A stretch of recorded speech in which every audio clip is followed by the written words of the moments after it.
At a restaurant, Casey sits alone during her classmate's party. Birthday girl Claire complains about Casey to her parents, saying these are the consequences of pity invites. She talks about the rumors surrounding Casey, like her running away from home often and causing too much trouble at school.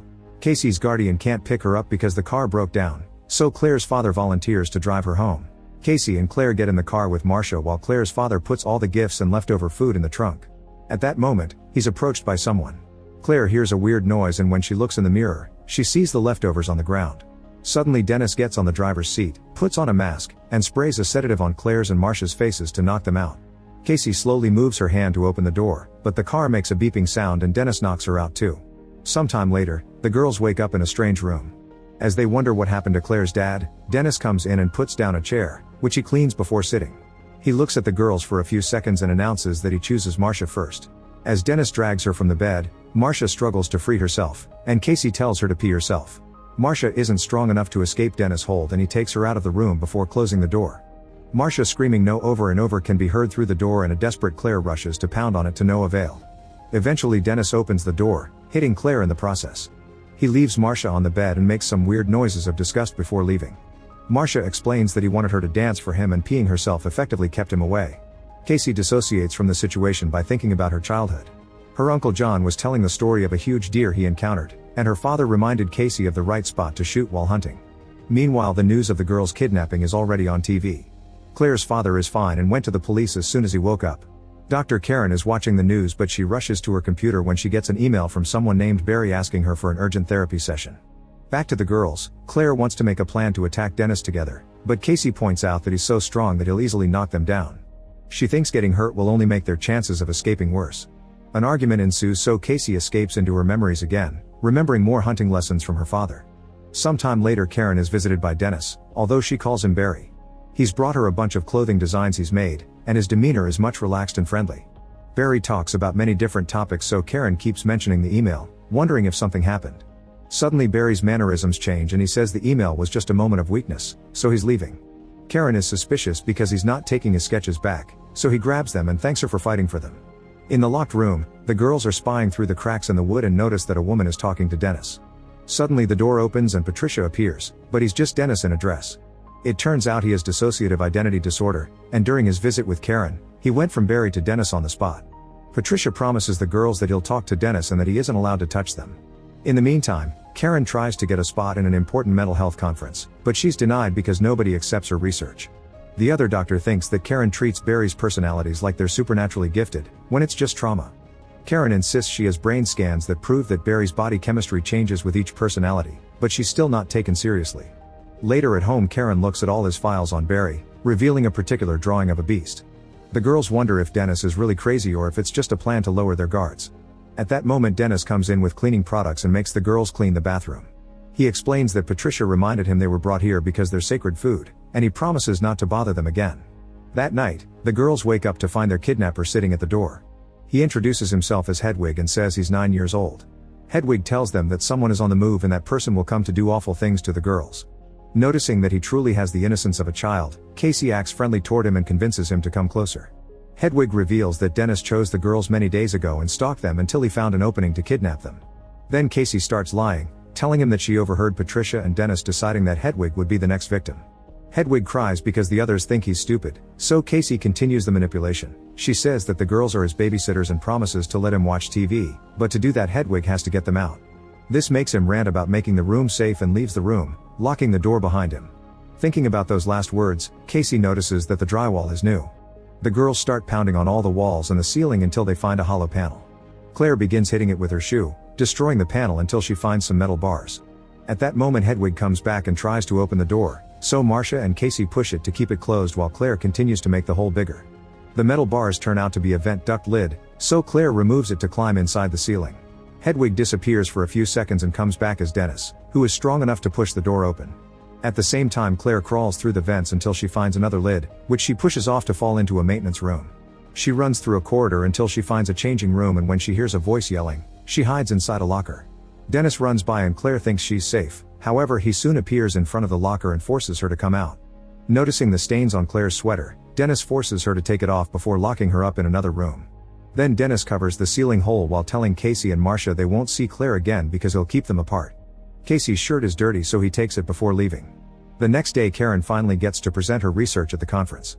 She explains the physical differences between different identities in the same body, like one of them being allergic to something while the others aren't.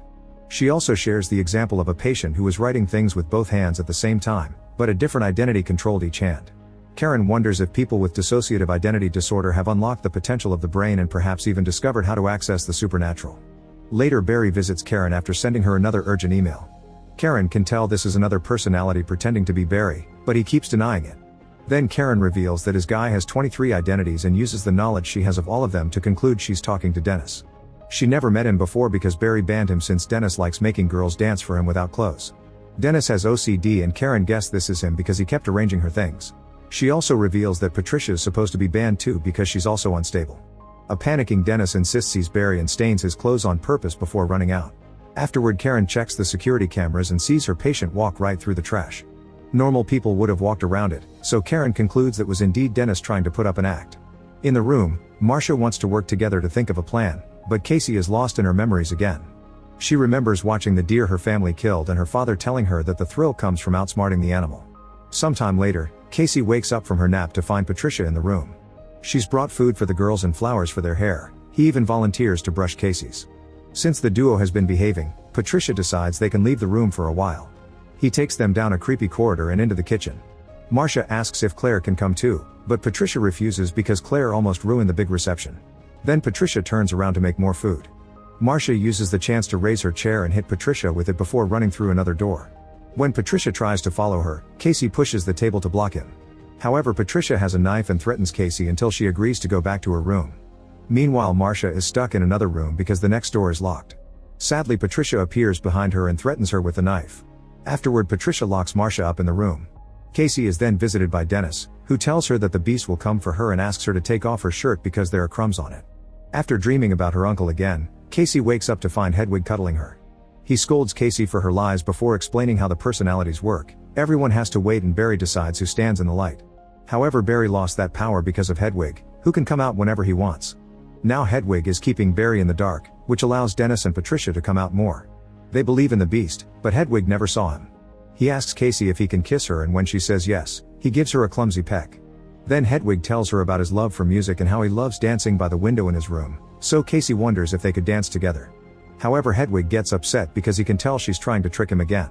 To connect with him, Casey shares that she gets in trouble at school on purpose so she can get away from everyone when they send her to detention. This makes Hedwig agree to take her to his room, but he must wait until there's an opening. Later, Barry visits Karen, who received an email from him in the middle of the night for an emergency session.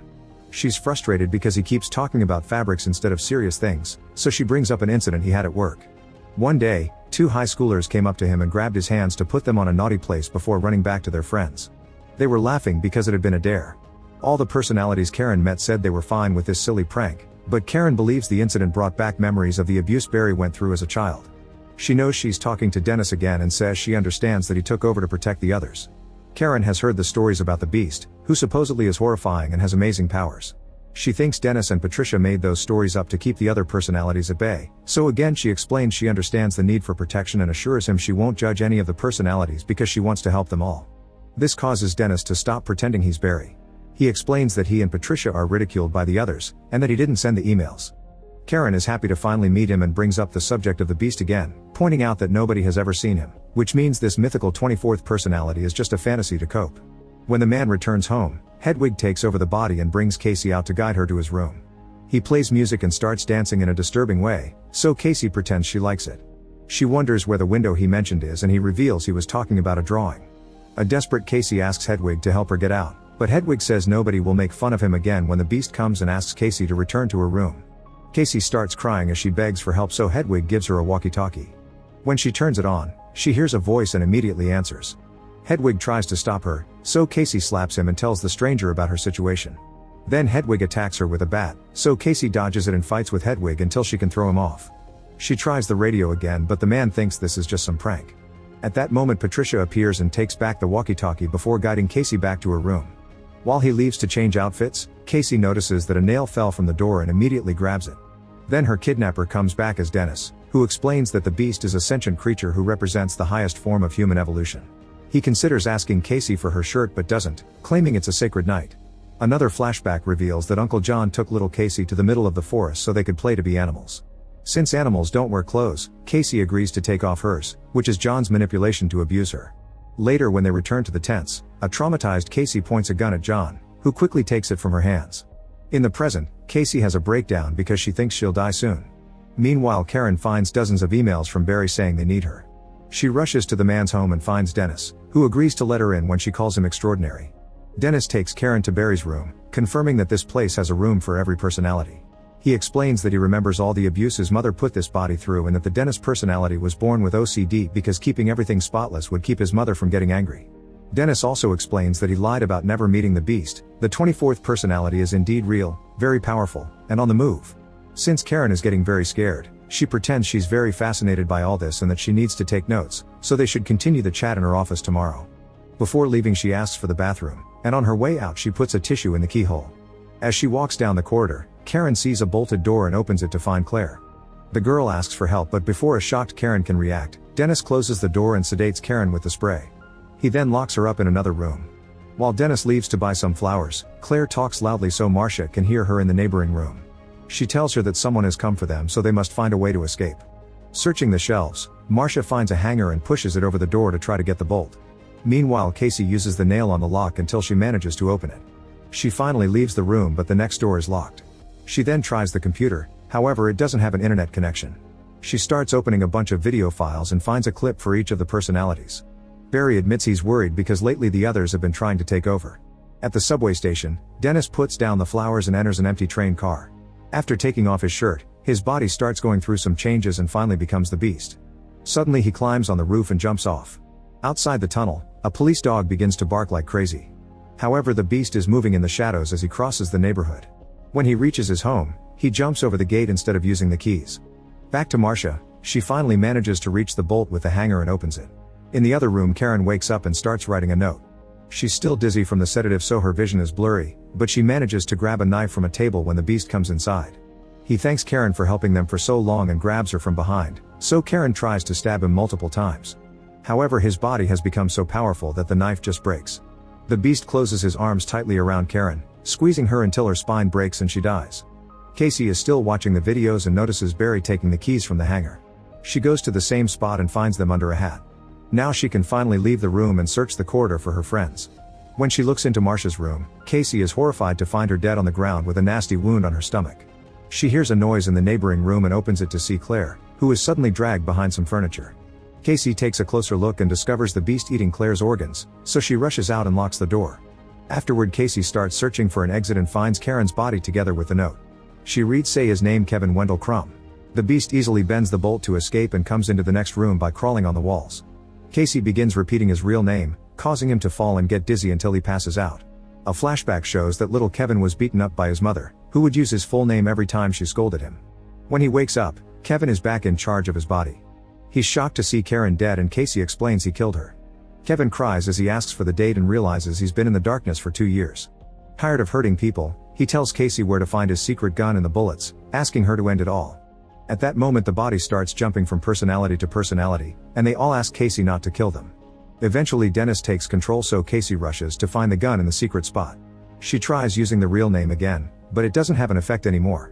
Dennis announces that the Beast is ready and falls to his knees to start transforming again, so Casey leaves the room and runs down the corridor until she finds the changing room.